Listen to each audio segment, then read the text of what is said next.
This video shouldn't need to exist, and yet here it is, because unfortunately right now there are a lot of very real problems both with the video game industry itself and with the way that many players approach games and gaming discourse. It seems as though no game is capable of making its debut these days without being mired in controversy for one reason or another, be it technical, political, fanatical, or editorial. I truly believe that on all sides of these debates there are several very valid points being raised, but almost all of the most salient arguments are consistently lost in the noise. There are many interesting debates and discussions we could be having about games, but we're not having them because instead the conversation is variably dominated by unsubstantiated conspiracies, pointless nitpicking, and defensive tirades. If you are someone that thinks there are issues with the way that games are made and marketed these days, I think you're at least partially right. And if you're someone that thinks that prickly players are the problem, I think you're partially right too. And I also think that almost everyone instinctively understands where the truth lies. But we've all been swept up in a hurricane of discord and forced to pick sides when we should be coming together to share our love of gaming by moving away from knee-jerk reactions and embracing a more thoughtful, open-minded, and constructive approach to playing and discussing games. In a perfect world, tech like this is used for good. But this world is far from perfect. No player is ever going to love every game they play, let alone even want to play everything. But while many major game releases are deserving of significant criticism, I don't think any of them deserve widespread acrimony.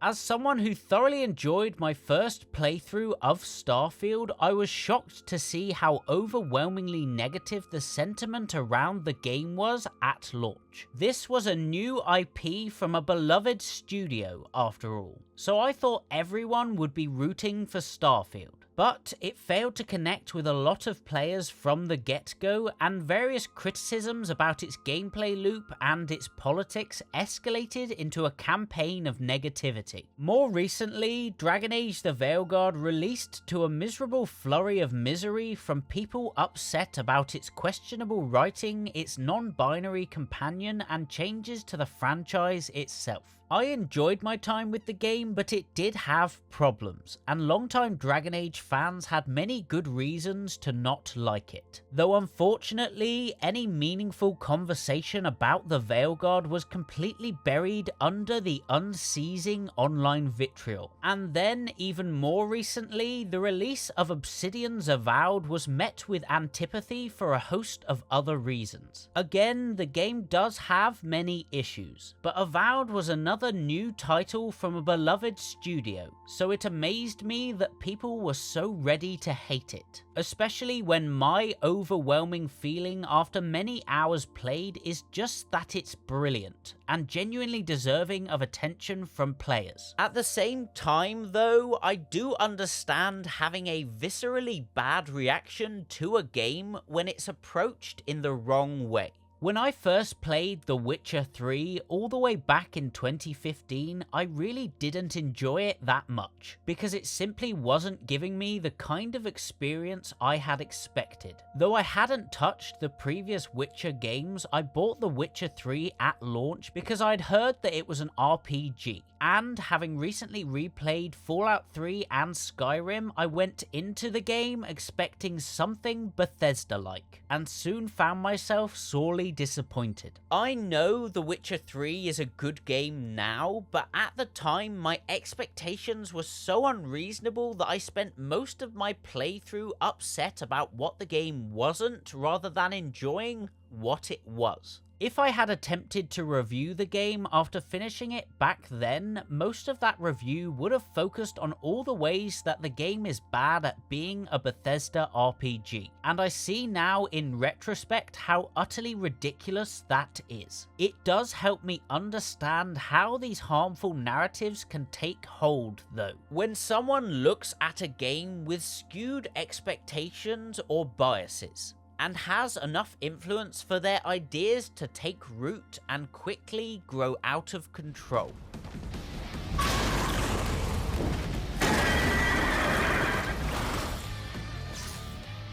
Video games as an art form and entertainment format are distinguished from other media through and defined by player agency. Regardless of genre, there is no video game that can be finished without somebody pressing some buttons and making things happen. And it is the duty of the game's creators to ensure that whatever experience they build is balanced and refined in such a way as to engage and entertain players from beginning to end. That said, then, I don't think in most cases there is just one singular right way to play a game. You could certainly teach someone the one right way to play Pong, but as games have evolved, they have increasingly been designed to accommodate various levels of player input, skill, and freedom. But even so, there definitely are some obviously wrong ways to play games, and wrong ways to enjoy gaming as a hobby. Throughout my years of lurking on the internet, on YouTube, on forums, and on social media, I have seen many examples of people who are seemingly outraged at a game because of tiny, silly things that barely impact the experience. They misrepresent the extent of a problem and exaggerate their feelings because they know doing so will elicit passionate responses from all sides. And soon enough, more and more people are parroting that diatribe and automatically disregarding the potential value of a game beyond the petty issue. At the same time, I have seen several other people stumble into games with a ridiculous concept of what it should be, forcing themselves to be disappointed at every turn like I was with The Witcher 3. I have seen people championing games purely to stir up conflict in the name of console wars or franchise fanboyism. I have seen videos, reviews, and articles with clear agendas that use a random video game as little more than a pawn in a game of culture war chess. I've seen the poorly chosen words of random developers weaponized to dismantle the work of hundreds of people. And I've seen political frameworks awkwardly applied to video game stories that couldn't possibly be more poorly suited to their goals. All of these things are, as far as I'm concerned, evidence that these players have forgotten why they loved playing games in the first place. I find it hard to believe that any of these people are really enjoying playing games when they always make the games themselves secondary to their agenda. If you go into a game aiming to hate it, then you will find a way to hate it. And equally, if you go in needing it to be good for whatever reason, then you will find a way to make it look good. It's much better to go in seeking a good experience but keeping an open mind. I absolutely love hearing and discussing game criticism because it always makes me think more deeply about these experiences. But it only really works when the reviewer or content creator is meeting the game on its own terms. Though I think Avowed is brilliant because it nails the aspects of RPGs that mean the most to me, making choices feel meaningful and exploration feel rewarding, I've also enjoyed watching and reading more negative-leaning reviews, with a view to understanding what other players don't like about the game. Some people simply didn't connect with the tone or the characters. Some found the writing too clunky, and others had issues with bugs and performance, all of which made sense to me without affecting my enjoyment of the game. But the takes that often dominate the conversation come from people who are fixated on everything that a game isn't,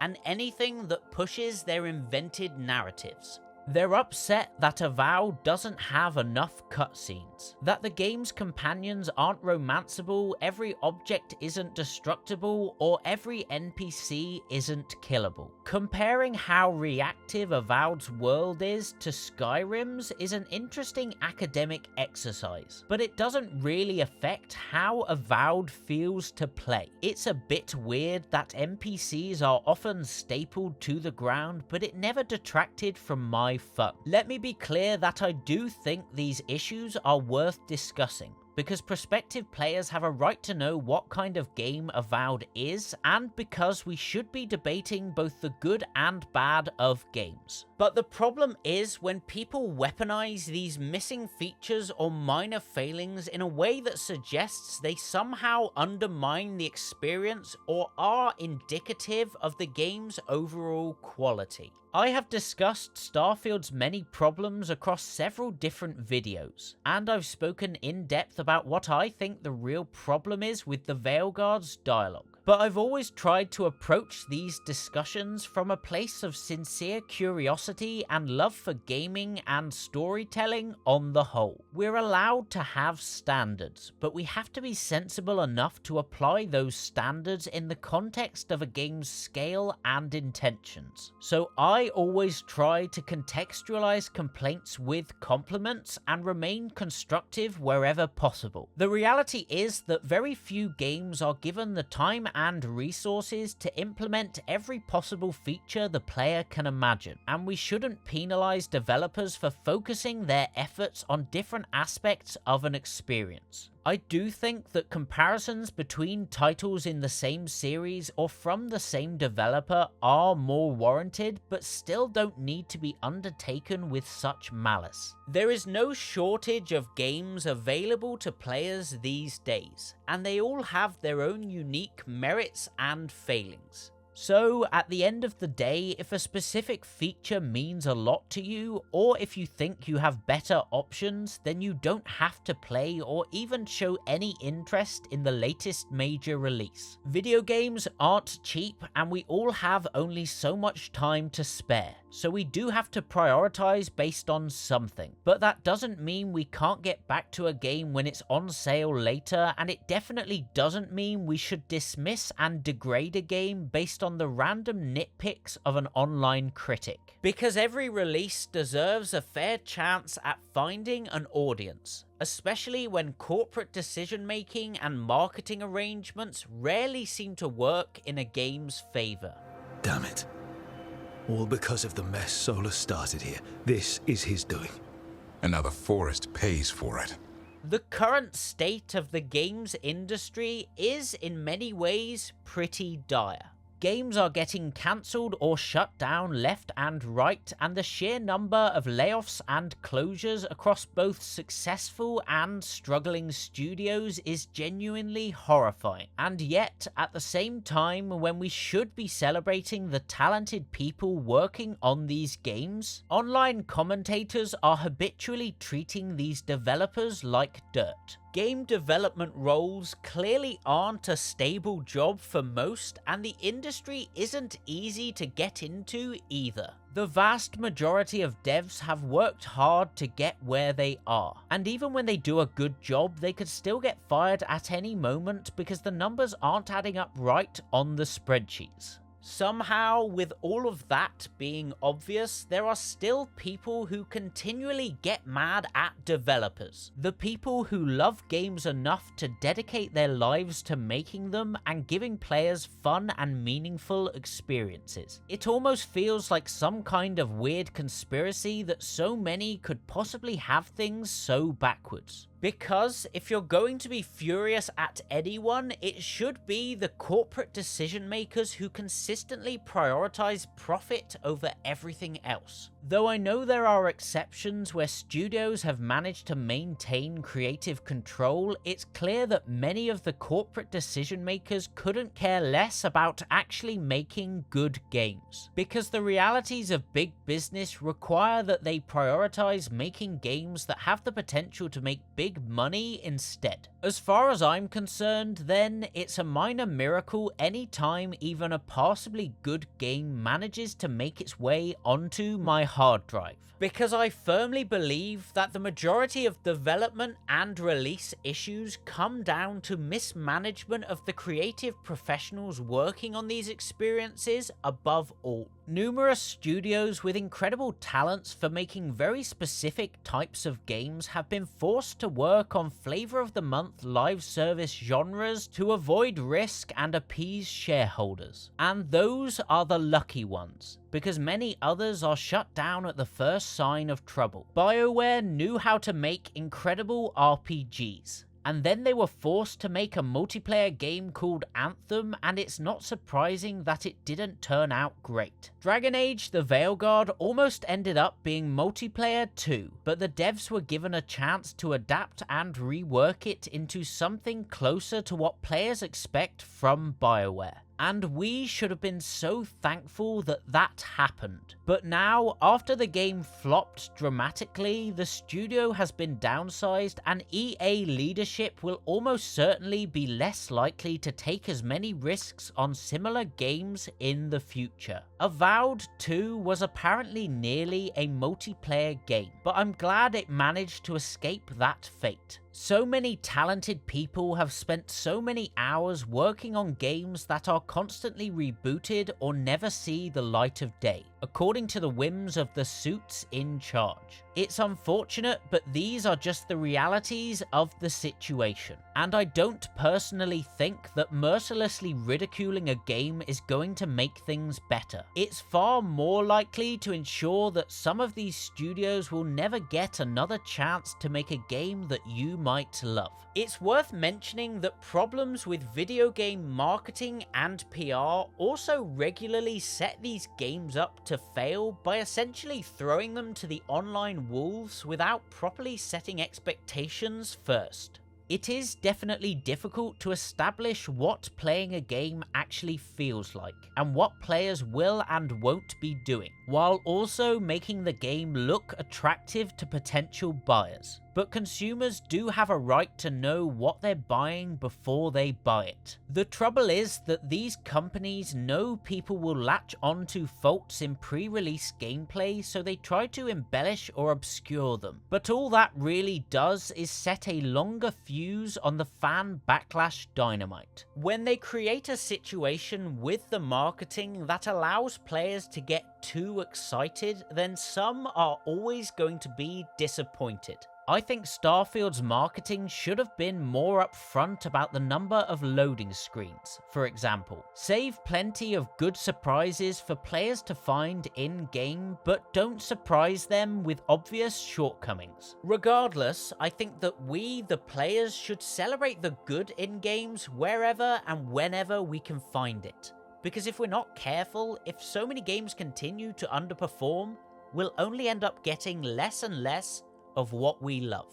We should be clear on the things we want from these games and their creators, because as consumers we do in total have some degree of influence over these decisions. But vilifying a game because its water physics aren't as good as Skyrim's, or its NPCs don't have routines, doesn't really help anything.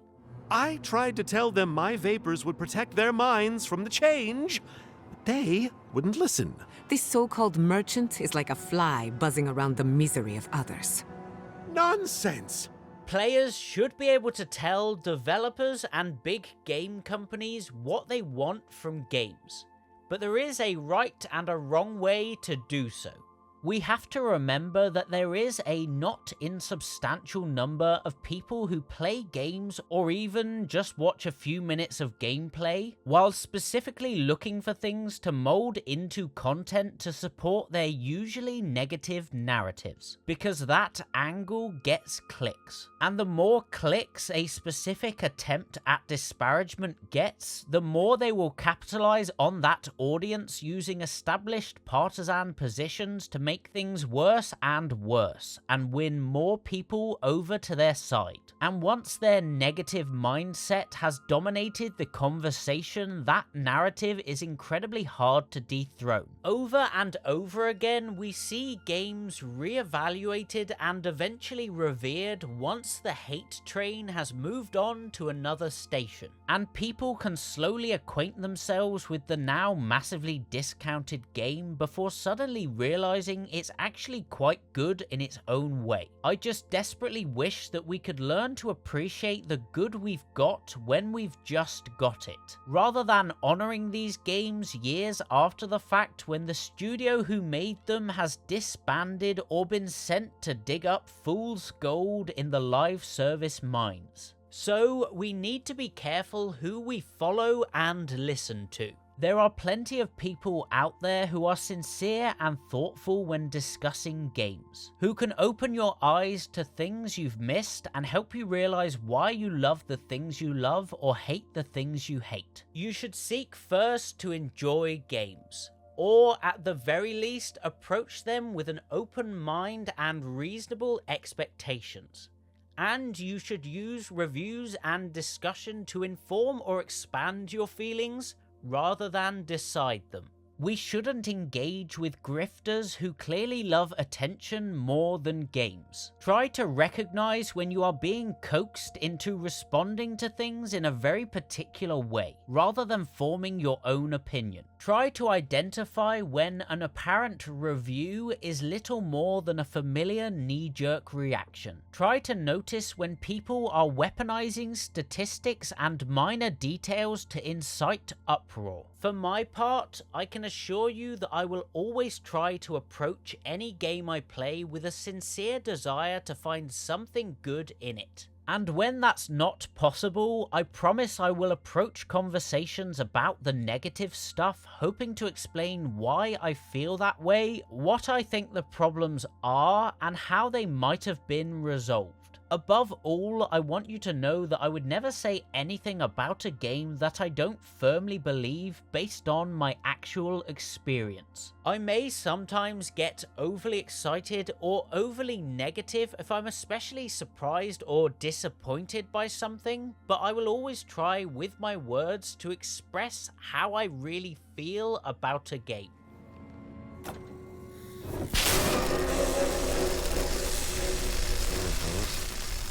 So much of the world is so messed up these days, and the world of video games really should, more often than not, be an escape from that, and an opportunity to share the experiences we love and love to discuss with like-minded players. I truly believe that most people choose to spend their time playing games, watching videos about games, and discussing games because they love games. There are bad actors on all sides, and it's easy to get swept up in nonsensical debates. But we should really spend time championing the games we love or debating the strengths and weaknesses of the games we're playing, rather than insulting the games we've yet to touch. After uploading a video titled How to Enjoy Starfield a little while ago, I have received a lot of comments saying something along the lines of, if you need to explain how to enjoy a game, it's not a good game. And while I'd agree that in an ideal world, in a perfect game, the game itself should guide you along that path, my point then was that player mindset is just as important as learning the ropes. And I realize now that at the root of that idea was a more general problem with the way that many people approach all games these days. Though I know it can be difficult, the best way to find joy in any game is simply to meet it on its own terms. Try to avoid absurd expectations and engage with what the game actually is, rather than what it is not. But what do you think about the state of gaming and gaming discourse? Let me know in the comments, and please do like and subscribe if you'd like to hear me talk more gaming stuff. Otherwise, I'll see you next time around.